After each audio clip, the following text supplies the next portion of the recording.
What a do, skibbity boo, it's your boy Shawnee B Gaming, and today we're going to be taking a look at Cleena in game. If you enjoyed the video, make sure you check out the channel and subscribe for more content. Let's go ahead and jump right into it.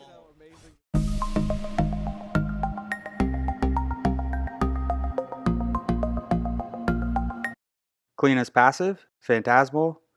Cleena can walk through walls once every 16 seconds. While inside the wall, she can move freely and use some of her abilities. Every 0.5 seconds, she's going to lose 0.15% of her health, stacking in intensity up to 40 times. She cannot enter a wall below 25% health or crippled. While inside a wall and for 5 seconds after exiting, she gains 10% physical ability lifesteal. Cleena's 2, Banshees Whale. Cleena wails at enemies before her, causing damage 3 times, with the final hit being the strongest. The final hit will also cause enemies to be silenced and deafened for 1.5 seconds. While channeling this scream, Cleena is immune to knockups. While inside of a wall, Cleena will cause a spectral face to appear and wail in her stead that damages enemy gods in a wider cone. Cleena's 2, Flickering Visions. Cleena fires a distorting bolt of energy that explodes on contact with a living soul. Enemy gods hit by this explosion lose the ability to perceive Cleena for 4 seconds. If she attacks or is hit, she's going to flicker back into vision before fading back out. As long as one enemy god is debuffed, Cleena gains a movement speed buff. The movement speed buff is going to be 20% at level 1, 40% at level 5. The cooldown is 14 seconds. Cleena's 3, Lurching Claw. Cleena dashes forward, damaging enemies she passes through. At max range, if she cancels the dash or upon refiring this ability, she'll unleash a claw swipe that deals heavy damage. Cleena can cast this while inside of a wall, resulting in the dash traveling further. And Cleena's ultimate, Tearing the Veil. Cleena tears the veil between life and death, unleashing banshees in a line in front of her after a brief delay. When it first opens, it deals heavy damage before dealing rift damage rapidly to targets in the area and slowing them. Enemies hit by subsequent hits take less damage. This ability has 2 charges. Cleena can use this ability while inside of a wall. When used this way, the veil is weakened but not fully torn, instead activating whenever a target gets too close. It's going to provide a slow of 6%. The slow can stack up to 6 times. The cooldown is 50 seconds. Now we're going to go ahead and just listen to what the devs have to say about her. The right time, the right place. We actually went through a lot of alternate choices and trying to make up our decision here before we settled on Cleena, the Banshee Queen. And she's scary. Oh yeah, she is spooky. So good, absolutely spooky. There's a lot of interesting lore to Cleena, which I'm sure Pon could mention if I forgot anything. But she's actually quite a complicated goddess. There's a lot of interesting tales about her powers involving love and romance and beauty, which we chose to take a slightly different direction with our depiction just because of the character being a banshee and the queen of the banshees. I think players would have been a little confused if Queen Banshee looked like a, kind of a beautiful, normal woman. So we leaned into the actual banshee, which is, the beings that she rules over, and made her really look like the most epic version of all of those banshees instead. I can definitely see it. Mm-hmm. Definitely. And she's definitely creepy. Oh yeah, and I mean it's only exonified by seeing her in action. So are we ready to steer in game? I think we're good. Cleena attacked my webcam, so I think we've resolved that now. So I think we can go straight into game and show off the kit. Awesome. Let's she is see what's going on. Physical melee assassin, which I know. Correct. So we're gonna show what happens when you might fight Cleena first.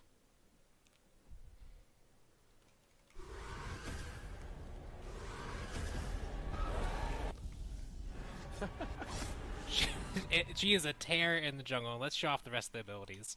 That was scary already. That was spooky.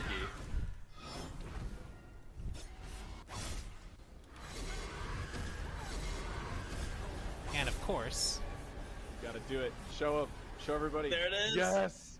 Look at the wall. Look at how amazing this is. So That's awesome so stuff there. She is marvel truly horrifying.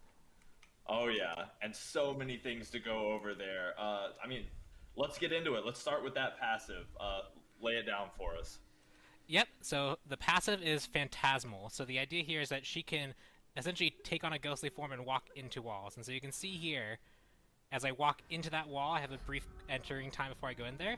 But now that I'm in here, I can actually walk completely into this wall, walk through it, walk anywhere I want to, and then I can exit at any time. And you can see that I'm taking more and more and more damage as I stay inside here. this passive has a lot of rules about what you can or can't do with it. So the first one is it has a cooldown. You can only do this once every 16 seconds, and it happens when you leave. The second is that if you're crippled or below 25% health, you can't enter the wall. So if you're able to cripple her or get her low enough health, she can't just immediately sneak away into a wall. And the third is that when you have this on cooldown, you actually have an indicator in-game like, hey, you can't do this. You can't go into this wall at all. So there's a whole bunch going on here to make sure that, one, it's conveyed really clearly as to your ability to enter a wall, but also making sure that there's counterplay options. When you're inside a wall, you can see here that I have this debuff icon. You might be able to hear creepy music. You might have heard that earlier. That's an indicator that she is actually in the wall next to you, and if I walk out of it and walk in it, you'll be able to hear an audio cue that you've actually entered within an area around her, so you have some indication that you might get jumped on within a few seconds. Wow. So The ability is an absolute technical marvel. The amount of Yes. programming and engineering that went into this ability, this single ability, might be one of the top in all of Smite history to rival Oleron Alt and the Morrigan, honestly. All the interesting choices we had to make involving what we wanted to show, what we wanted to render while players were in the wall, how we got the most important information, how we showed those borders, the boundaries of them, showed nearby gods, as well as this whole like kind of dark realm she's in. Because if you just walk into a Smite wall, like you'll see all sorts of the insides of video game models, or clipping through things. So you couldn't just walk the camera through the wall. We really had to change the visuals intensely to even make this work at all. Correct. Playable, and all of these things just came together in an absolute beauty. And like I'm just so proud of our team. This is really working magic as far as video games go. I'm just really impressed. This is something we've been wanting to do for years, and we finally made it happen. Yeah, especially like from just how we actually present this, like the programming team has an algorithm that runs through the map to generate these walls, because again, like this rock might have collision that's separate from this wall, and even though as a player this looks like one solid unit, it very much isn't. So we actually had to generate these walls on the fly in real time during gameplay.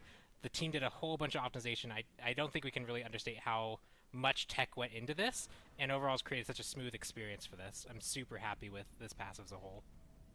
And I mean, it just, from a perspective too of somebody who isn't, I'm not as much on the back end with the programming side, but even just from my perspective, it is insane to look at. The way the imagery of it all looks so good, the way that the gods are highlighted, just everything about it looks so good from every angle. It's a great addition. So And you can let's also talk see- about The creepy whispers. And the only other thing I want to mention is there's a few other rules Yeah. here. When she's in the wall, she is completely unseeable and undamageable. So things like new ult won't hit you. That makes sure that there's no weird edge cases that can occur, but it also makes sense because she's like become completely intangible. Additionally, you can't actually see, so I have a ward here. There's definitely a Cleena in that wall. I can't see her. The only indication I have that she's there was the fact that I could like hear her around me. And when she goes in the wall, she completely disappears as well. So that's the main rules that you'd want to know about when you're fighting this. Is when she's in the wall, she's very much safe. But again, she's taking tick damage while she's in there, so she's on a timer. She has to get out of there, and so if you can surround like a wall, like especially some of the smaller walls, you can cut off her escape paths. And if she chooses to stay in there for too long, you can just kind of wait her out. And if she exits, she's going to be like half health if she couldn't get anything going. So there's a lot of counterplay opportunities there. And I think the only final thing to mention, because this passive again is probably the biggest part of her kit. She has 10% physical ability lifesteal while she's inside a wall, as well as for a brief window when she exits.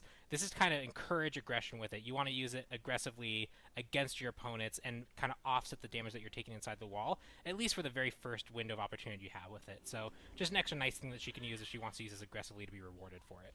Now, I know we're going to get a lot of questions, and Pon, clarify me if I'm wrong, but just to make things a little bit easier, when people are like, oh, can I new alter in a wall? Can I Nox dash inside her and go into a wall? Can I Horus dash to her and then she go in the wall? The answer is no to everything. Like, we pretty much remove Cleena from the game while she's in the wall. Yes. You don't get to So do. when Nox, We're really trying to make sure that we're we're trying to make sure we get a lot of those difficult edge cases out of the way. A lot of potentials for unintended gameplay. Really, we're focusing this entirely on Cleena's movement is the goal of it. We're not really wanting situations where other gods are getting pulled into walls or hitting her or anything. So she is completely disconnected in as many ways as possible while she's in those walls. And of course, during your PTS sessions and your early testing, and the people who love to try to find if any of those edge cases still work, please do report those, and we will take a look at them immediately. But that is our design intent, right, Pon?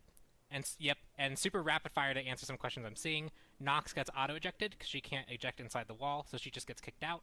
Athena, if you lock onto her before she enters a wall, you'll just go to the last valid location Cleena was standing. You can't lock onto her while she's inside a wall. Yeah. Those are the major ones. Horus, when you start flying there, you'll just stop at the wall. Tsukiyomi, if you ult her before she enters the wall, you'll kind of she'll be removed from your dash target list, so nothing will really happen in that case. So we've done a lot of testing here. I'm sure you guys will find something, but we've done as best we can to make sure that this very game-breaking passive, because this does fundamentally break a lot of the rules that we have in Smite, is intuitive, is smooth, and interacts with all our existing rosters as smoothly as possible. Yeah, the biggest thing that hurt my feeling about that was learning that you can't, give high fives to Chernobog if he's in the wall. So, oh well. Yeah, unfortunate. So how about Banshees Whale? Let's see what her first ability looks like. So let's do the first ability. We have the Banshees Whale. This is a 3-part channel. Oop. Something weird. There we go. Sometimes in this dev it can get a little bit funky. So we got the scream. It's 3 parts. The final hit hits the hardest, and you can see that final scream actually causes the target to be silenced, but that's not all. They're also deafened when that hits. If Lermy is here, if she wants to cast the ultimate and then hit me with the deafen ability, you'll be able to hear the audio disappear. So you can hear that kind of dip out and then dip back in of the audio. This is essentially removing your ability to hear for just a brief window of time, and then, so like a Rawl could potentially snipe you or Thor could dunk on you. Just a nice nod to the fact that this is a loud Banshee just wailing into your ear. That is so wild. And that's not all, it has a passive interaction. When you're inside the wall, you can cast it along the wall, and you might wonder, what is that thing that's screaming instead of Cleena? Well, if Lermy can cast the one, you have Spooky Wall Face that was at the end of the trailer. Yeah, so I know there was some expectations potentially for a stance changer for this character, which we're not super keen on doing, but you can kind of look at this kit as if it was a stance change, because you have the in-the-wall kit and the out-of-the-wall kit. You have a lot of different changes to all the abilities, depending on whether you're in or out.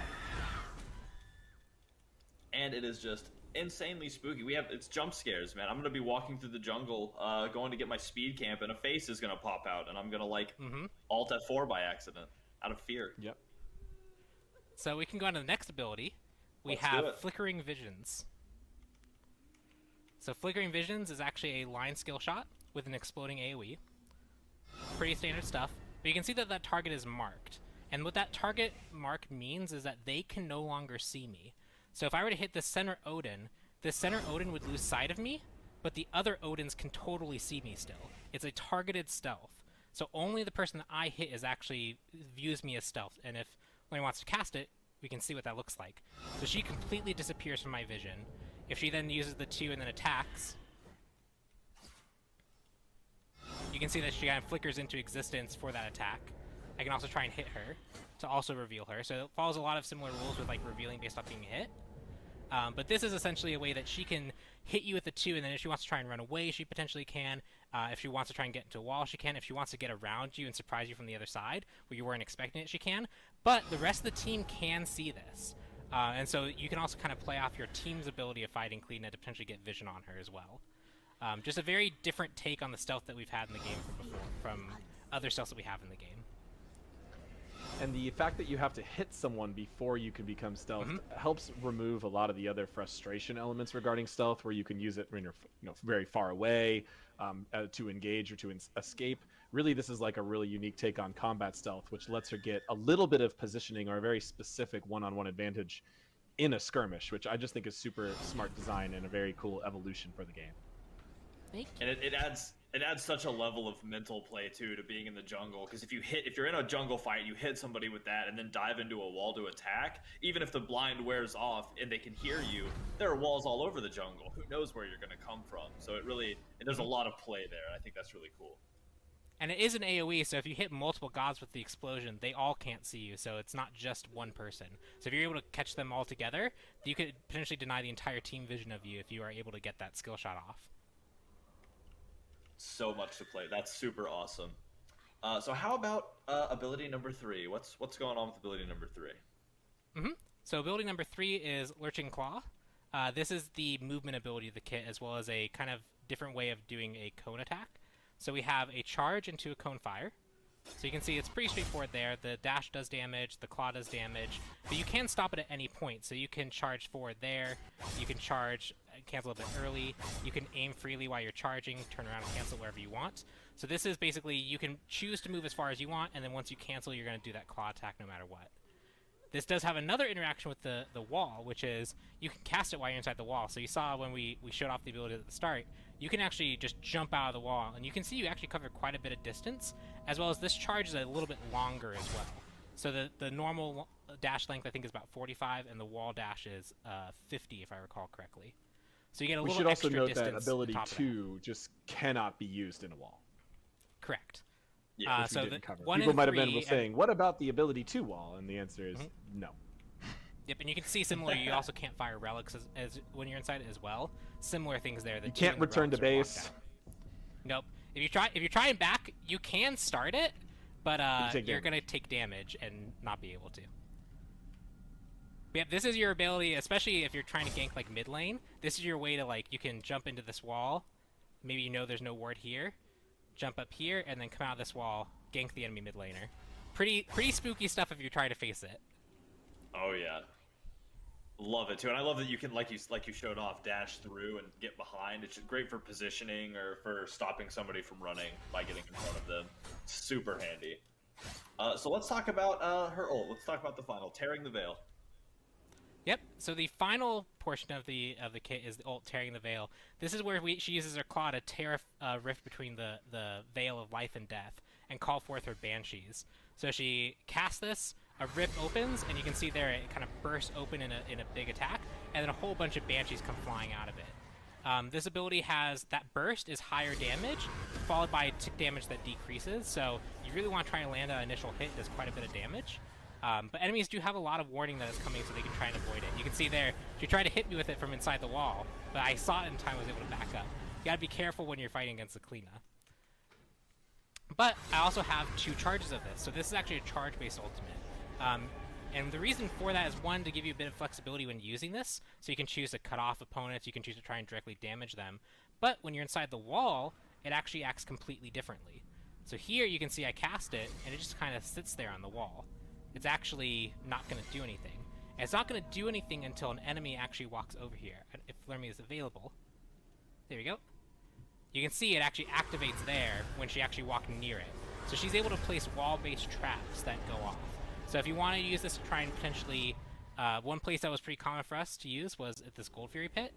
If you place one here, and you can kind of cut off this path, enemies who walk in here might choose to walk forward, their teammates might choose to walk backwards, and now they're split up. So a lot of interesting things you can do with that. We want to give you the flexibility to play around with it. So it has 2 charges, and its damage and number tuning is kind of tuned to that. So you have that flexibility. This ability has a lot of unique applications. It's really good for cutting off paths, as it's a pretty potent slow, even if you don't get hit by the initial hit. Which, it's a new god, so it's got to have slow. Thanks, Pon for that one. And You're welcome.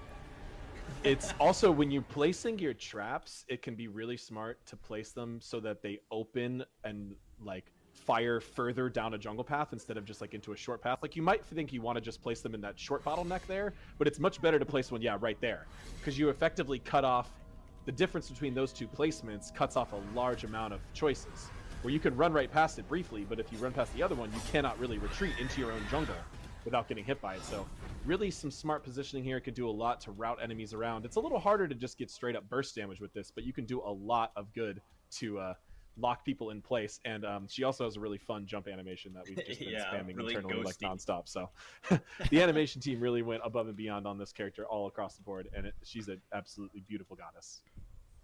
Oh yeah, and there's one other thing I wanted to show off since we were able to show it is, again, a lot of teams did a lot of new tech to really make sure this character came to life, and one thing that you saw in the trailer was when she screamed, you actually saw the kind of mask tear apart and the hood tear apart, and you had the kind of spooky face reveal.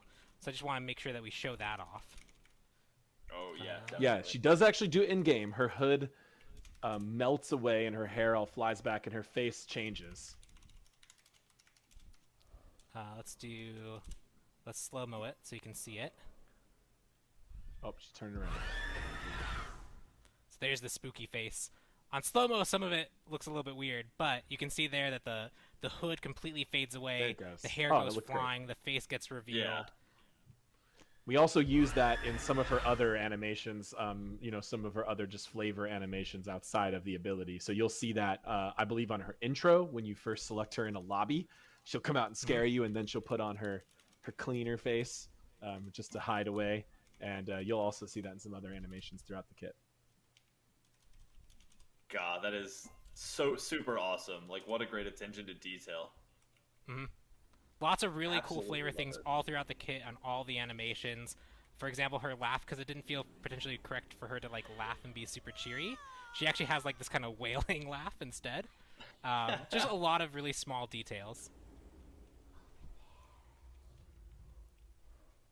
That's Sorry, what super was that? awesome. Yeah.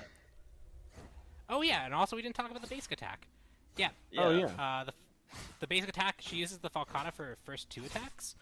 They do normal damage, and her final attack is actually a heavier claw-based attack. So you can see here that I'm actually hitting the Odin for harder on the final hit. So she does have a hit chain, and that does mean that if she's able to stay on a target, especially during like the 2, because when she hits a target with this, she has a bit increased movement speed as long as someone can't see her. She can get behind a target and really get that powerful final attack once you've built a lot of physical Yeah. power. The hit Super chain feels awesome. great, and her jungle clear feels real great. That ability 1 is real quick jungle clear, although, it does require her to channel, but it's a perfect shape and speed to clear out the jungle really well, so she feels really smooth as you're going through your jungle route.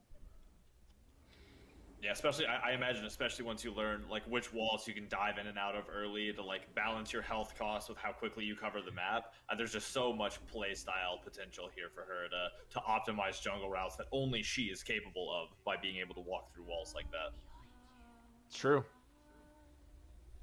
Oh, the like singing is so ominous. Yeah, when she's around you in the jungle, it is legitimately terrifying. Yeah, well, that is awesome. Thank you for showing in game. I appreciate that a lot. Let's move on. Let's see some of the skin she's gonna come out with. So we have her basic recolor skin, the Banshee Queen Cleena skin.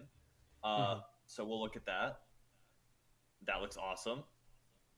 I love the red hood and like the red blade. It's amazing. Yes. All the recolors and skins are really good. I agree. Oh yeah, that looks great. This actually might be the bugged version. So I can't tell. The I card think art, so. yeah. So the ascended art actually looks more like this. The recolor is that kind of like deep red.